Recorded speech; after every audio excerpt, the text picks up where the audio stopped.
بسم اللہ الرحمن الرحیم۔ ٹی وی 10 میں خوش آمدید دوستو۔ دنیا میں اگر اللہ رب العزت نے جنت بنائی ہے تو وہ کشمیر ہے، صرف اور صرف کشمیر۔ سر سبز و شاداب پیڑ پودے، اونچے اونچے پہاڑ، سبزے میں لدے ہوئے پہاڑوں سے بہتے ہوئے جھرنے اور جھیل، ہر طرف ہریالی ہی ہریالی۔ وہاں کے باشندوں کا رہنا سہنا، بھیڑ بکریوں کو چراتے ہوئے لوگ قدرت کا انمول منظر پیش کرتے نظر آتے ہیں۔ نظر کیا، دل کیا، انگ انگ میں تر و تازگی بڑھ جاتی ہے۔ قدرت کی صنائی دیکھ کر جب دنیا کی جنت اتنی خوبصورت ہے تو اللہ کی جنت کیسی ہوگی۔ آج وہی جنت جس کو دیکھنے کے لیے لوگ دور دور سے آتے ہیں لہو لہو ہو رہی ہے۔ ہر طرف ظلم و ستم کی ایک داستان ہے، ہر گلی ہر کوچے پر چوراہا لہو لہان ہو گیا ہے۔ جموں کشمیر دنیا کا ایسا بد نصیب خطہ ہے جو آج سے نہیں بلکہ ڈوگرا راج کے زمانے سے ظلم و ستم سہ رہا ہے۔ بار بار اسے دھوکہ دیا گیا اور کتنی ہی بار آزادی کی منزل 2 ہاتھ کے فاصلے پر پہنچ کر ان سے چھین لی گئی۔ کسی مکار نے، کسی عیار نے اور اقوام متحدہ جیسے نام نہاد انسانی حقوق کے علم بردار نے ہر بار ہی کشمیریوں سے حق آزادی چھین لیا۔ کشمیریوں کی جدوجہد آزادی کا آغاز 1846 سے شروع ہوتا ہے، جب جنرل نذیر وادی کشمیر کا سودا 75 لاکھ نانک شاہی میں ہوا اور اسے گلاب سنگھ کی جولی میں ڈال دیا گیا۔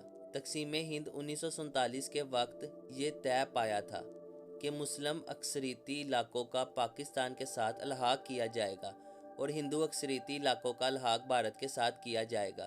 اس وقت برصغیر میں تقریباً 500 سے زائد شاہی ریاستیں تھیں جنہیں فیصلہ کرنے کا حق دیا گیا تھا۔ بہت سے مسلم اکثریتی علاقے ایسے بھی تھے جن کو بھارت نے ناانصافی کرتے ہوئے طاقت کے بل بوتے پر زبردستی قبضہ کر لیا، اور ایسا ہی کچھ کشمیر کے ساتھ بھی ہوا جس پر بھارت نے زبردستی قبضہ جمانے کی کوشش کی، جسے کشمیر کے عوام نے تسلیم نہیں کیا۔ کشمیریوں نے بزور شمشیر اپنا حق حاصل کرنے کی جدوجہد شروع کر دی۔ اس جنگ میں پاکستان بھی کشمیریوں کے ساتھ آگے بڑھا اور بھارت کے مذموم مقاصد کو مٹی میں ملا دیا اور اپنی قوت ایمان اور جذبہ جہاد سے کشمیر کے کافی حصے کو آزاد کروا لیا۔ بھارت نے کشمیر کی ریاست کو ہاتھ سے نکلتا دیکھا تو اقوام متحدہ میں پہنچ کر واویلا کر دیا اور یوں کشمیر ایک متنازع خطہ قرار پایا جس کی عوام نے اپنی مرضی سے رائے شماری کے ذریعے اپنے مستقبل کا فیصلہ کرنا تھا۔ کشمیر کے آزاد شدہ حصے نے پاکستان سے الحاق کر لیا اور دوسرے حصے پر بھارت نے جبراً اپنی فوجیں داخل کر دی۔ ہر گزرتے دن کے ساتھ بھارت اپنے وعدوں کی تکمیل میں لیتو لال ہی سے کام نہیں لیتا رہا بلکہ ہر کچھ عرصے بعد ظلم کے اس شکنجے کو اور زیادہ شدید کرتا چلا جا رہا ہے۔ لیکن جب کشمیری قوم آزادی سے کم کسی شے پر راضی نہ ہوئی تو انہیں طاقت سے کچلنے کی کوشش کی اور ان کو تباہ و برباد کرنے میں کوئی کسر نہیں چھوڑی۔ ان کے باغوں کو آگ لگائی اور کبھی مکانوں کو، ان کے کاروبار تباہ کر دیے گئے، مردوں کی بڑی تعداد کو شہید کیا گیا، عورتوں کی عصمت دری کی گئی اور نوجوانوں کی بڑی تعداد کو ٹارچر سیلوں میں موت سے بڑھ کر اذیتوں سے دوچار کیا گیا۔ کتنے ہیں جو ابھی تک جیلوں میں بند ہیں، جنہیں خوراک تک نہیں ملتی ہے، نہ علاج معالجے کی سہولت۔ کرونا وائرس نے تو حالات کو مزید خطرناک کر دیا ہے۔ کتنے ہی لیڈرز کو شہید کیا جا چکا ہے۔ وادی میں گزشتہ 10 ماہ سے کرفیو نافذ ہے۔ کشمیر کو دنیا کی سب سے بڑی جیل میں تبدیل کر دیا گیا ہے۔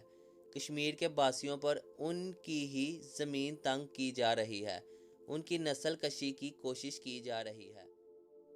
بھارتی فوج کشمیریوں کے جسموں پر پیلٹ گن سے حملہ کر رہی ہے، جس سے کئی نوجوانوں کی آنکھیں تک ضائع ہو چکی ہیں۔ لیکن کیا جبر کے ان ہتھ کنڈوں سے کشمیری عوام آزادی کے خواب دیکھنا چھوڑ دے؟ ہرگز نہیں۔ کشمیر کے شہیدوں کا خون رائیگاں نہیں جائے گا۔